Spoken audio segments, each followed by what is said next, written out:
I mean, there's certainly a shorthand we have from, having this been the third film we've shot together now, and you don't spend a chunk of your shooting time getting to know one another. We are able to pick up where we left off and have developed a great friendship along the way. And I don't know, from the beginning, we were lucky. We just had a chemistry in the same kind of enthusiasm, and that's the relationship I look forward to. Cause really delving into every time is being able to ask the questions that Thor and Loki haven't really had the acute focus to do so yet, and this instance was that was the great opportunity we had. I love you, man. I love you. It's absolutely true. It's from the beginning of Kenneth Branagh's Thor all the way through Joss Whedon's Avengers and into Alan's Dark World.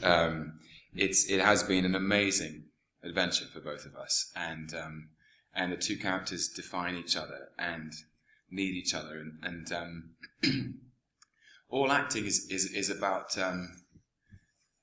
what happens in the space between people, and the more you trust each other, the deeper you can go. And when I'm on set with Chris, whatever he serves, I'll return, and he'll return it back, and that is the joy of it for me. Another theme in this is that of sibling rivalry. Now, because you've got two brothers, and I just wondered whether you drew on your relationship with them to inform your interactions with Loki. And also, as they're both actors, do you find that there's a lot of competition between the Hemsworth brothers? Neither of them have attempted to take over the universe just yet, but I think I'd have the same reaction if they did. We're competitive as siblings are in kind of everything from sport and backyard cricket, football, surfing, to who's controlling the remote control, watching TV. This industry, not so much. I think we, or certainly all three of us, understand the sort of frailty and inconsistency of the work, and we help each other with auditions and always have, and whatever scripts we're working on, and you're not in direct competition anyway, and it's more of a kind of team effort with this than anything else. One of the scenes where they're in the spaceship sort of exiting Asgard, that Tom and I were pretty insistent on saying, no, this has got to feel like when you're in the back seat with your siblings, and we couldn't get 100 meters down the road before the three of us would be like, get off me, don't touch me, go this way, do this.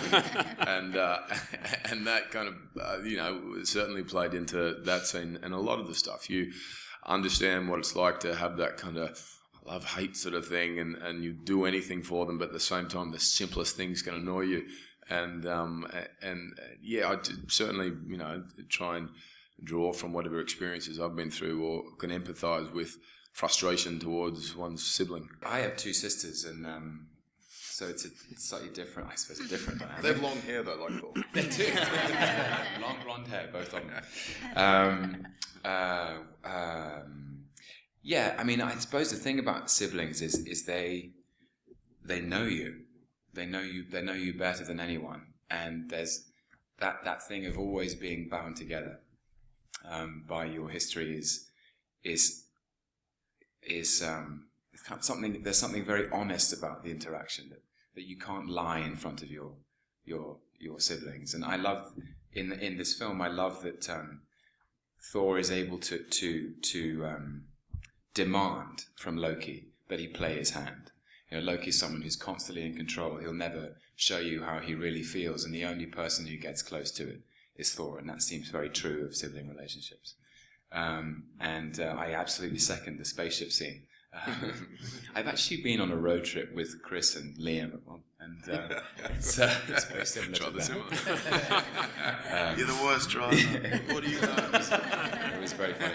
Go that way, it's quicker. No, it's not.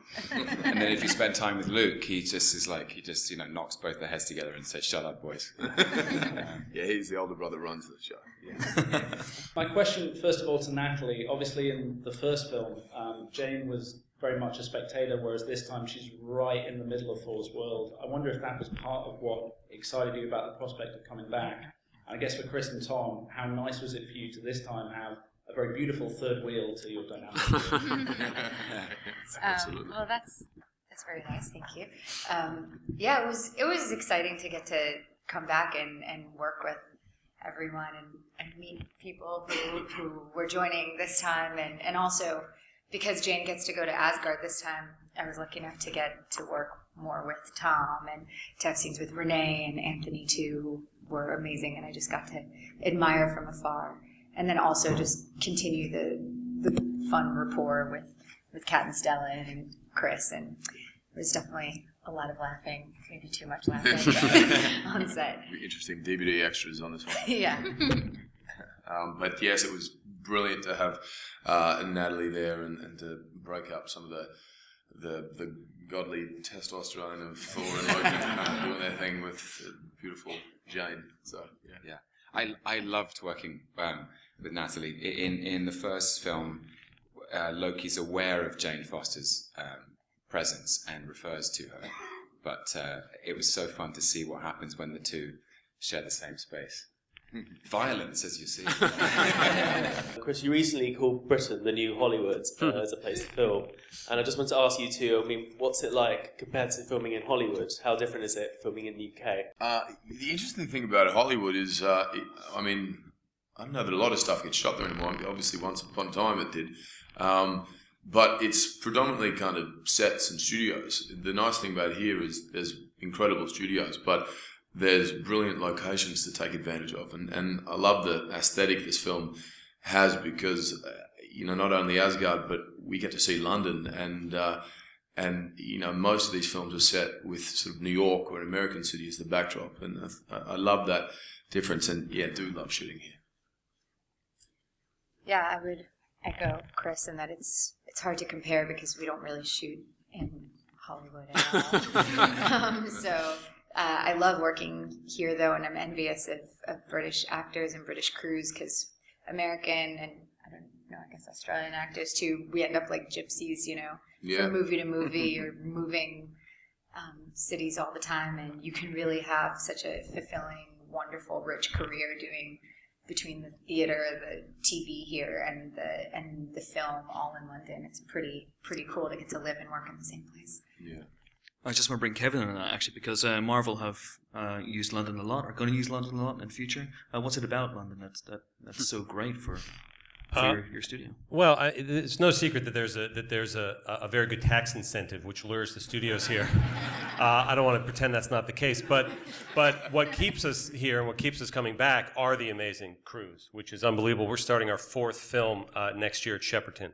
And it's been an amazing experience, all four of them. If Comic-Con's anything to go by and people really love Loki, what do you think it is about Loki that people seem to really love kind of more over Thor? Oh, whoa. Wow. Where's the guy in the costume? Several more years of brotherly therapy to follow. Yeah, Can I tell you what I love about Loki? Because we've been talking about this all morning, and it's very hard to. You have a go as well, but I don't know that it was ever the plan to have Loki in this many films, but purely to do with everything that Tom brought to the table in the first one, and how incredible he was, and the mixture of strength and villainous and mischief and vulnerability, which is such an access point. You can immediately kind of empathize with this misunderstood guy. Is why he kept, am I correct, Kevin? Why he kept bringing him back into every film. Like, I don't know that was ever the plan, but my hat goes off to Tom, and I think he's done such an incredible job in every film, and hopefully we can keep sneaking him in more somewhere. I love you, man. I want to just say in response to the second part, I think Loki is defined by Thor. He's defined in opposition to him. That they are yin and yang. They are the sort of the sun and the moon. That the whole point of them is that they are in opposition, and the whole sort of the popularity of the character has been such an amazing surprise. I'd never expected it in my wildest dreams. I don't know. I found him a fascinating prospect because he's a mixture of playfulness and charm and mischief. That's his moniker. He's the god of mischief. So there's a playfulness to him, but he's such a broken a broken character. He's grief-stricken and bitter and jealous and angry and lonely and proud. And so the cocktail of all of his kind of psychological damage and his playfulness as an actor is just a really interesting thing to inhabit. And by the way, you are the only Thor. No, that guy. That guy over there. Another. Someone's phone there. Yeah. Free phones up here. I'm so grateful to hear that that's what's coming back from the audience as they start to see the film for the first time. I think I went into it and I thought my first task was to darken the world and deepen it and dirty it up a little bit. I sort of felt like that was my mandate going in. And then as we started the process, I realized, oops, if we're going to darken it, if we're going to deepen it, if we're going to possibly kill off some characters that we love, we better make darn sure that it's balanced on the other side, because the key to the Marvel universe and the Marvel language that I was being assaulted by while I was making this movie, because Avengers came out while we were starting it and Iron Man 3 came out while we were finishing it, was you are screwed if you don't also keep it funny and light on its feet at the same time. So it's called The Dark World, and there's certainly dark currents in it, but yeah, the humor was critical, and I can't say enough great things about Stellan. He was the first thing we shot. I think we started with him in Stonehenge running around with a thong on. And he's probably one of the few men I know who walks into it, didn't even bat an eye, didn't hesitate for a second. He's hilarious and always truthful in his performance. Yeah, just great. And speaking of comedy, I mean, if we're bringing a cat in this one, I'm delighted to see that Darcy still can't pronounce Mjolnir, which is great. Yeah. Is there a lot of improvisation, though, on the set of a movie like this? Me? Yeah. Oh, God. Okay.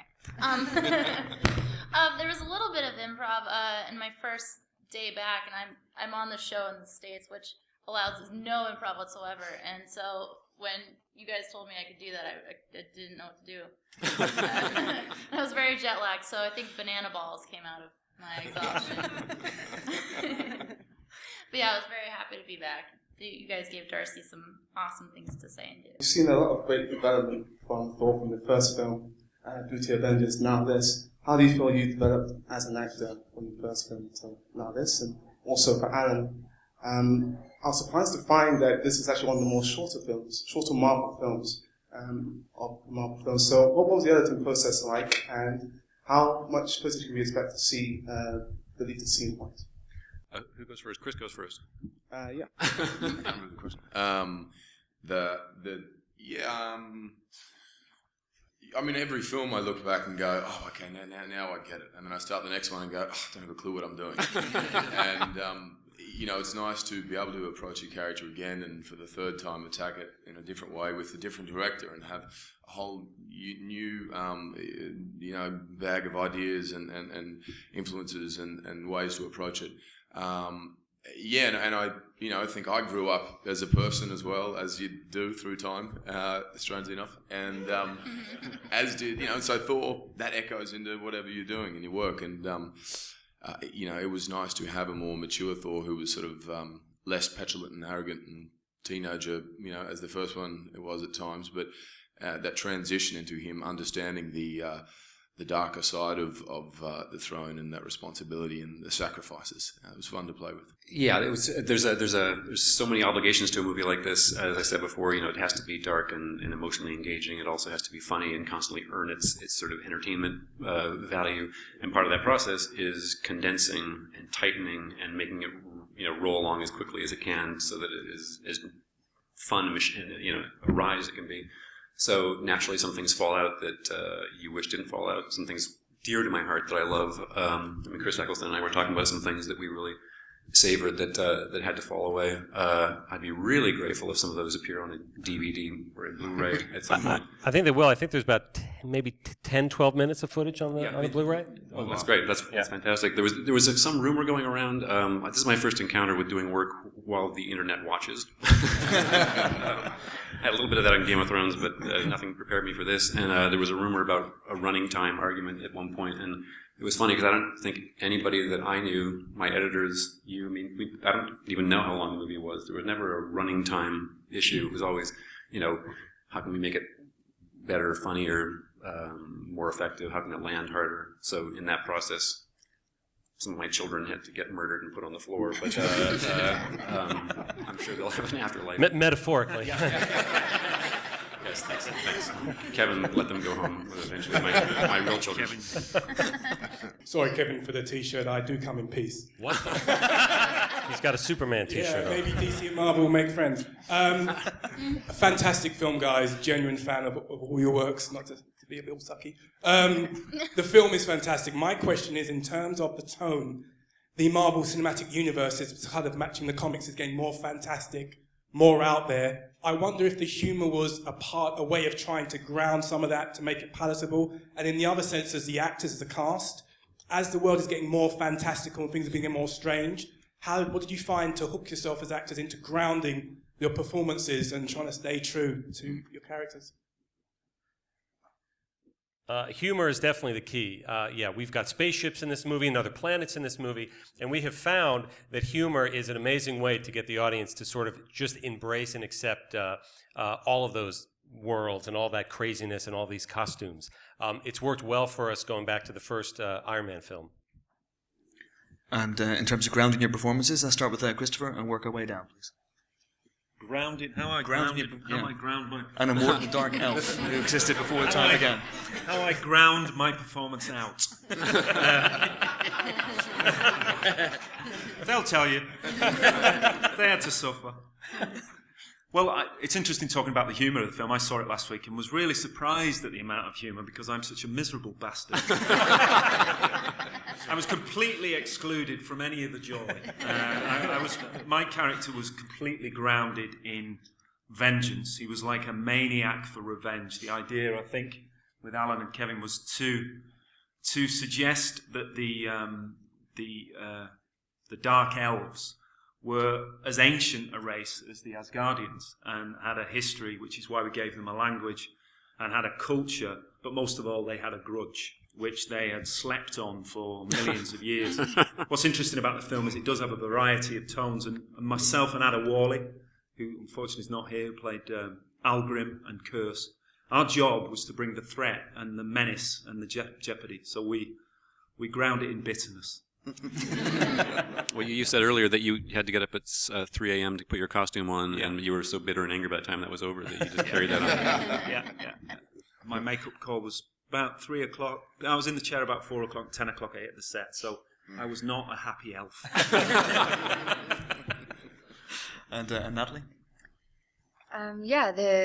The humor, I think also the fact that the characters are going through, even though they're traveling between realms or going through things that we can all relate to, for myself playing a woman who the guy didn't call back and disappeared, and there's a long distance thing going on, and then when it works out she meets the parents, those are all things that obviously most women can relate to, and of course I'm the mortal among the gods and villains near me, so I guess that's naturally more grounded, but a lot of the issues they had us dealing with were human. I mean, even the brothers, I feel like that's so relatable as humans.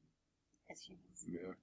I remember Hopkins said something to me. We the first day on set on Thor 1, and we walked in our outfits, and here's the eye patch and the whole thing, and the sets, and he looked at me and said, "There's no acting required here."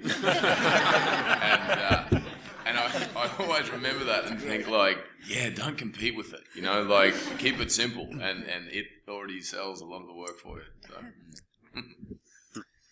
I can't add much to what everyone else has already said. I suppose the thing that I always think is grounding about these films is the family relationships for me. We're traveling through space and time. We're dealing with gods and monsters, but the heart of the film, from my perspective, is a family, a father, 2 sons, 2 brothers, a mother, and the fractious, intimate interaction that they have. Oh my God. Top that. Well, I think Darcy is maybe the most grounded person in the story. Even if she's kind of spacey in her brain, she's not in space, so that's good. And I mean, I think Darcy's love for Jane and my love for Nat is pretty, easy way for me to stay grounded in the whole thing. And I love you. Yeah, and I get to be the outsider to all the craziness and comment on it, I think, like the audience would. Marvel seems to have a very, very good strategy for a universe, not just on the big screen, but obviously TV as well. How coordinated is that, and how far ahead are you looking? I know there's talk about more TV series after S.H.I.E.L.D., more phases in the cinema. How is it effectively, one package you're looking at? Clockwork, as it were. For the most part, it is. We're a very tight-knit group at the studio, so all of the movies are very, very coordinated. And we have them announced through the end of 2015, but are planning as far out as 2017.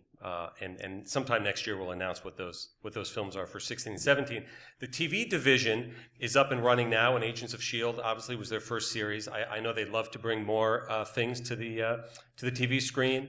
I'm not sure exactly what or when that will be. And in terms of S.H.I.E.L.D., yes, they sort of cue off of what's happening in the movies and occasionally check in with us and go, would it be okay if we play with this little aspect? So it is quite coordinated, but it's, again, such a small group, it doesn't feel like an overwhelming task. It's just a heck of a lot of fun. There's a question for Natalie. I believe your mum keeps a scrapbook of photos that she allows out on set for such eventualities, and all these shots in the flat scene are you through the ages. Do you wish that scrapbook would go away, or as someone who can look at themselves on DVD age 10, are you sort of not worried about your old image? Yeah, I guess the funny thing is that it is, I think, the same set of photos that she always lends out for every movie I've done for the past 20 years. So there's a lot of characters that shouldn't have the same experiences and family photos, but do. Hopefully they're, more background if people aren't really focusing on them. But yeah, all sorts of different people have them like photoshopped into them, There's some interesting ones of like me and Toby Maguire from when I'm young, and but not real, of course, photoshopped. And, various different people I've worked with. Chris did actually touch on this a little bit earlier, but I'm interested because, people say conflict is drama, and Malekith is the antagonist here, but we keep talking still about the brothers and the romantic dynamic. What's really the dynamic with Malekith, and what's it mean? What's the point of that storyline here, do you all think? What is the point of my story? I mean that in the best possible way. Settle That's what I said to my agent. That's what I said to Kevin.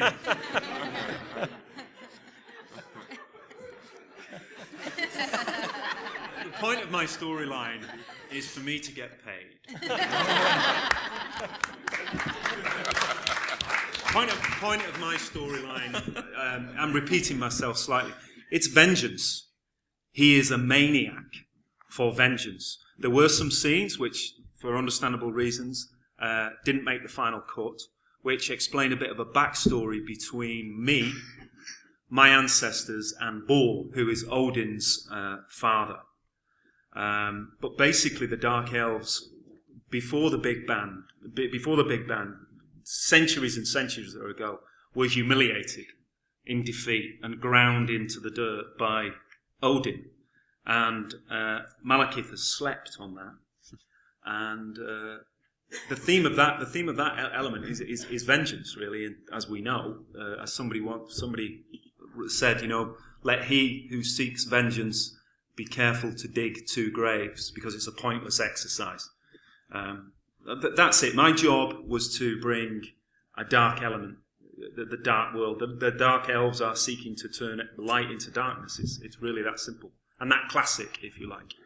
And we needed that in a movie where our villain from Avengers, we wanted to play in a slightly more ambiguous way. And in order to do that, we needed somebody who could drive the entire storyline and give Thor a reason to have something to fight against. And we're all jumping in on this one. Malekith is a purist. He's a fundamentalist. He's a zealot. One of the major themes in the movie for me is something that most of our characters have to confront in one way or another. And it was a theme that was expressed very clearly by Malekith in the scene that you will find on your Blu-ray. Where he's confronting Odin, and he says, you have to ask yourself, as I once did, what are you willing to sacrifice for what you believe? And every character goes through a turning point like that in the movie, and Malekith is the kind of guy who would sacrifice anything for principle, and we've seen him do it, and Thor learns a difficult version of that and decides to go a different way. Malekith is the main enemy in this, so Loki although he's seen as the enemy, he's not the main antagonist. So I was wondering, deep down, do you think Loki is really evil, or is it just a jealous facade on the outside? It's a question that I've asked myself 3 times. I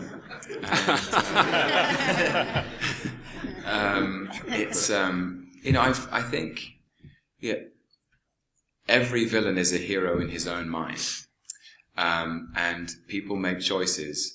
And they always justify those choices, no matter how misguided their motivation. And the great privilege and thrill for me to play this character across 3 films is that he didn't start out that way. And the storyline, the narrative that was afforded to me in the very first film, this idea of a young prince who was brought up believing in his right to a throne, his inheritance of his Asgardian inheritance, that this whole story was a lie, that he was adopted and left to die on a frozen rock, and that essentially is what breaks his heart, and all of his villainy, all of his bad guy credentials come from something deeply vulnerable, and that's a gift, because it means across Thor, across Avengers, across the Dark World, that I can play a dynamic with Chris and with Anthony Hopkins and Rene Russo, which is, to what extent is he redeemable? Can he be pulled back towards the light? It's a very, very fun fault line to dance on.